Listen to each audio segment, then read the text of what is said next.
మన కథల సమయంకి స్వాగతం. జ్యోతి రచన అపర్ణాదేవి పాటిల్ గారు. ఇక కథలోకి వెళ్దామా? సుధా, చంద్ర భార్యాభర్తలు ఎంతో అన్యోన్యమైన జంట. ఆ కాలనీలోనే ఆదర్శ దంపతులు. ఎవరికి ఏ కష్టం వచ్చినా నేనున్నానంటూ సుధ ముందు ఉండేవారు.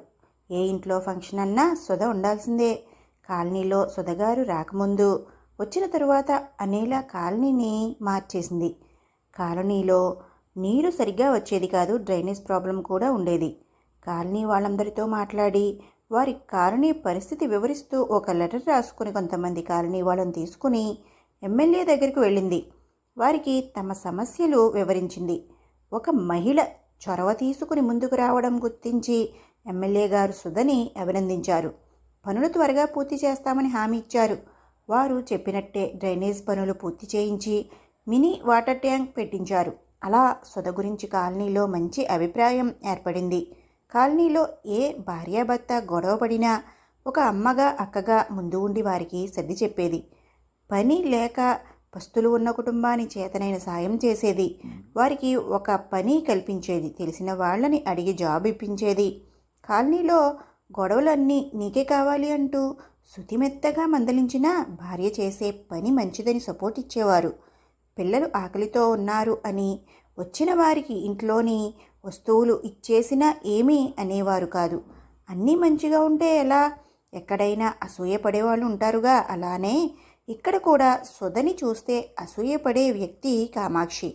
కాలనీలో అందరూ సుధ మంచితనం గురించి మాట్లాడడం తనకి నచ్చడం లేదు. కానీ తాను బయటపడడం లేదు. సమయం కోసం ఎదురుచూస్తోంది. ఎలాగైనా సుధపై బురద చల్లాలని ఎదురుచూస్తోంది. మంచితనం అనే ముసుగు వేసుకుని సుధ పక్కన చేరింది. సుధ చంద్రల ఒక్కగానొక్క కూతురు గీత. ఇంటర్ చదువుతుంది. తల్లికి మారుపేరుగా ఉంటుంది. కాలనీలో సుధకి అవమానం జరిగితే గాని కాలనీ వదిలిపోదు. పోయేలా చేయాలంటే దానికి గీతని పావుగా వాడుకోవాలి అనుకుంది. ఎప్పటిలా కాలనీ మొత్తం తన చుట్టూ ఉంటుంది అని కామాక్షి ఆలోచన. సుధ రాకముందు అందరూ కామాక్షిని పొగిడేవారు. తనకి ఏమీ సుధలా హెల్పింగ్ నేచర్ లేదు. కానీ ఎదుటివారి అవసరాలను తాను క్యాష్ చేసుకునేది. ఎదుటివారి అవసరాన్ని బట్టి ఇంట్రెస్ట్ ఎక్కువగా తీసుకునేది. ఎక్కువ అని అంటే ఇష్టమైతే తీసుకో లేకుంటే లేదు అనేది. తనని ఎవరైనా ఎదిరిస్తే ఇచ్చిన అప్పు క్షణాల్లో తీర్చమని ఒత్తిడి ఇచ్చేది.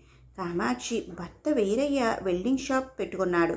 ఇంటికి వచ్చిన ఆడవారితో వెకిలిగా ప్రవర్తించేవాడు. చెప్పుకుంటే తమ పరువే పోతుందని ఎవరూ బయటకు చెప్పుకునేవారు కాదు. దాన్ని అలసుగా తీసుకుని ఇంకా ఎక్కువ చేసేవాడు. ఒంటరిగా కామాక్షి ఇంటికి వెళ్ళడానికి ఇబ్బంది పడేవారు. తోడు లేనిదే వెళ్ళేవారు కాదు.